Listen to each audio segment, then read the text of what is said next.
Good afternoon, Lisa. Good afternoon, Andrew. Do do do do do do do do do do do do do do do do do. I've heard that song You've heard so that much. many Just today. times. That's better. Oh, I've heard it more I know. because I've been editing and Yes. have released Yes. episode 34 Yes. of Around the Archive. And there we are. Should we show the picture? There we go. Zoom in. Episode 34 with various faces, some of which people may recognise. There you go. Well, they got the names on to sort of give them away, haven't they? But should we say what's on it? Mm-hmm. Well, quite a bit of stuff that we haven't actually watched completely, No. or in some cases almost at all. No. Because first of all, Martin Holmes takes a look at Bulman. There's Bulman, but not just Bulman. The whole oeuvre of Bulman. Oeuvre of Bulman. Oeuvre. So, That's an egg, isn't it? it An is. oeuvre. So, XYY Man, Strangers, and Bulman. Now, we've got all of it, haven't we? Yeah, somewhere. And we've watched none of it. No. Is that true? That is true. And did you ever watch it in the day? No, don't remember watching it back in the day. No. No. Because I had to have a look at a bit of it to look at the theme tune. Yeah.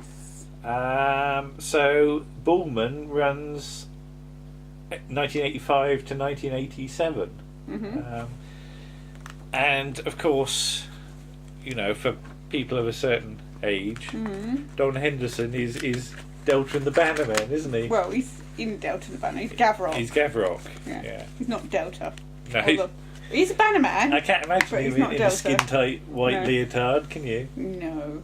No. So I don't really know much about the series. No. But I think it's one of these ones where Martin sort of intrigued us with his description about how all the series are quite different, but all connect up through the character. Because no knowledge of it at all. No. But he recommends the Chicken of the Baskervilles as being an episode well worth Right. looking at. So maybe if we don't do it in order, Just give that a go. yeah, because he wasn't that keen on the first series. He said it was a bit unlikable. Right. XYY Man. Yeah. But then, as it evolves, by the time you get to Bulman, it's really very strange indeed. So, and you know I like strange. You do don't know you? Strange, yes. Yeah. So that's an interesting one to kick off with. Now the next one, the DVD is in the house, but it's buried underneath a load of other DVDs. Yes, So I shall do an impression of it instead. Okay. All right. Do do do do do do do do. What's that meant to be? Do do do do. It's Fingerbobs. Right. But it's Fingerbob's first thing in the morning when he's got out of bed all naked and he Okay. hasn't put his clothes on. Right. So that's me lifting a finger. Right. Okay. Yeah. As Andy Priestner does a brief look at Fingerbobs. Yes. And I know the series rather well, but Yeah. I think you don't, do you? I've seen a bit. I'm not that keen on it, I have to say. Why not? I don't know. I never really sort of engaged 'Cause with it. I did a blog post for it last year, and I think I did the one about it's the story of the crow Oh, yeah, putting the the crow and stones, stones, yeah. in the water. Yeah. But I used to quite like Fingerbobs, and Yeah. I've seen probably more of Finger Mouse. yeah. Which Because was we don't really have irritating. time. I thought about doing a thing, but it's such a long issue. We didn't Yeah. really have time to do a link in which I talked about Finger Mouse, because that's No. the musical version from years later, Yes. where he's just piddling about playing various musical instruments. There's one involving a balalaika, which involves Okay. some dancing coal. Yes. Yeah, which is very odd. Yes. But Yeah. Andy sort of points out that the 70s there was a load of raffia knocking about in your house. Did you have raffia? I don't remember having raffia, Yeah. but I know what you mean. Raffia table mats Yeah. and things like that. And the whole thing about so many of these sort of kids shows as a kid, you'd watch them, but you could have a go at making the characters yourself. Yeah. You know, you could make yourself a finger mouse.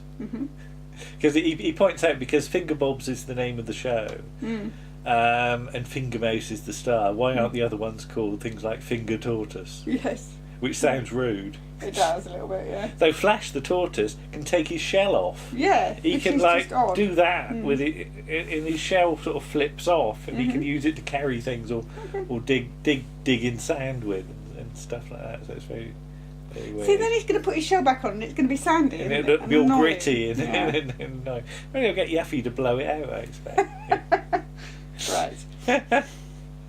And of course, Yoffie sort of reminded me of one of my teachers at middle school. I had a teacher who was a bit like Yoffie, so you know, I didn't dare ask him if he'd ever done anything with a finger mouse, but I'm sure I'd have got a slap for that. Possibly. Right, what's next? Oh, something that until a few days ago we'd only ever seen one episode of, and now we've seen two. We've seen 2 whole episodes. As Nick and Paul look at Diana Dors in Queenie's castle. And I think Nick was quite fair with it, and he said it's more interesting than it is funny, because it's sort of a sitcom, but it's very sort of grim and dour, and none of the characters in it are particularly likeable. No. And you sort of drew parallels with Bread a bit. Yeah, it reminded me a bit of Bread, but without any of the charm that Bread has. See, I'm not that fond of Bread. No, you're not. But at least they're relatively likeable characters. And the mother character, which is the character Diana Dors plays, at least likes the children. Yeah. Whereas in this, she doesn't seem to like them at all. So, but again, it's a series with a great cast. I mean, it ran for 3 seasons, so you get a fair old bit. Yeah, it's actually done all right. You know, but yeah, you've got Queenie is Diana Dors, Tony Cornter's in there, Lynn Perry, Brian Mosley, and various other people, created by Keith Waterhouse and Willis Hall. Yes. Who of course brought Wurzel Gummidge to life to the screen. We've also got, I know it probably doesn't mean much to you, but you've got Barry Rutter in there who plays one of her sons, and he's a really famous sort of theatre director now. Nick picked up on Barry Rutter, and the name didn't mean much to me. Yeah. But he's quite a well-known director now. He does sort of theatre and films and more theatre. Yeah, but Nick and Paul look at the first episode from the 5th of November 1970. That's got Kathy Staff in it from Last of the Summer Wine. So that links up nicely with the Summer Wine stuff. I don't remember seeing her really. We watched that one. She's only in one scene, I think. And season 3's opener, The Prowler, from 1st of August 1972. Where she banishes her sons from the house. Yeah. But I thought it was interesting to look at a series that I sort of guessed that neither Nick nor Paul would be that fond of it. But because they've got a good analytical sort of mind for how series work, make suggestions about how to improve it and things like that. So I think there's a little bit of interesting stuff going on there. Yes. Right. Right. What's next? Oh, finally we do an article, don't we? After not doing one properly for as we look at Barry Foster as Van der Valk. There he is. That's him from the 90s episode. I was going to say, if you flip it round... That's the later series. Oh, you got a... Yeah. There's a younger sort of picture of him. There he is. But again, this is a series I knew almost nothing about. Have you seen it or not? I don't think so. Not the original series. I might have seen some of the 90s ones, but I definitely don't think I've seen the original But we picked series. on doing this as our one for this time. And it didn't take us long to zoom through the first couple of seasons, did it? No, we ended up really enjoying it, didn't we? And it's this thing, I think, especially with early 70s sort of cop shows or detective shows and things like that, where they're not afraid to do something a bit weird. No. And there's a lot of slightly weird police stroke detective series around this point. At this point, yes. Aren't there?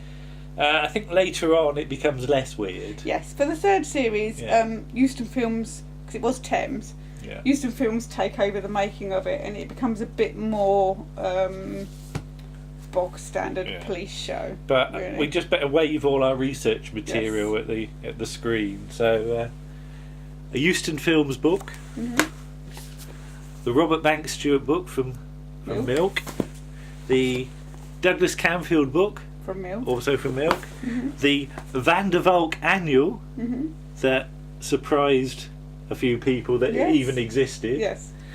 But it's got some nice stuff in it. I mean, it's got it's got pin-ups of Nigel Stock. It's got stuff about diamonds. There's some production stuff. There's a canal chase game. Yes. I'll have to play that, and some nice interviews as well. So, all in all, not a bad. No. £1.50 originally from Brown Watson, whoever he is. Yeah. Well, they are. That reminds me of Round the Horn. I've got brown Horrocks on my extension. But yeah, copyright 1978. So that's got to be the annual for 78. Because I think it's 77, isn't it? Third series. So. Yeah. Okay. Right, there we go. And even, and I'm going to have to lean now. And I've even bought myself some Amstel beer, haven't I? Yes, which is Van der Valk's. As favoured. One of his drinks of choice. As favoured by Van der Valk a lot of the time, and Steve Gallagher at least once. Yes. Yeah. So I will have great pleasure in testing that at some point. I didn't think I'd better do it during the video in case I got all fighty. I don't think you would. No. And that was almost going to be it for this issue. It was. Till Nick, Paul and Andy Ching making his debut on our show. Briefly looked at, let's see if I can find the right disc. I think it's the second disc because I seem to remember. Yes, My Lady Love, My Dove, part of Tales of the Unexpected, in memory of Shane Rimmer. Yeah. So it's one of his 2 appearances in Tales of the Unexpected. Because had we seen this one, we'd seen a few. Seen a few on this set. No, we haven't got that far yet. Because the one before it is Taste. Yes, and we've seen that. That's the Ron Moody one. Yeah, and that's also from the Royal Jelly, and yes. Is also on that disc. So we've certainly played this disc a few times. Well, I don't know if we've played that disc because we have 2 versions of Tales of the Unexpected. We have like a sort of best of collection with all the really memorable episodes. And that's the big complete collection. It's the big 19 disc set with 112 episodes on it. So but it's only a brief sort of 5-minute thing. But I thought because they'd done it and sent it in, I thought it was important to get it on this issue because otherwise it would be like wouldn't be till May, and it's relatively recent that he died, last week. Yeah. So it, almost on the ball with that for once. Sad occasion because we did meet him. We did meet him. He was, as you said, he was very nice, and I think his wife was there as well. All right. And David Graham accused him of shooting him in the gunfight. And it wasn't him. It wasn't him. It was Lawrence Payne. And he said, "You're always doing that, Shane." Didn't we see him at that little mini convention with Sheard as well? Wasn't he at that? Because it was around the same time. I can't remember. I think we saw him on doing a sort of. Because wasn't he a photographer or something? He did somebody's wedding photographs or something like that. Vaguely remember. I can't remember. You can't remember that? Oh well, never mind. But yeah, so there's episode 34 around the archives. Yes. Available on SoundCloud, available on iTunes, and available and Player FM, as it says on your chest.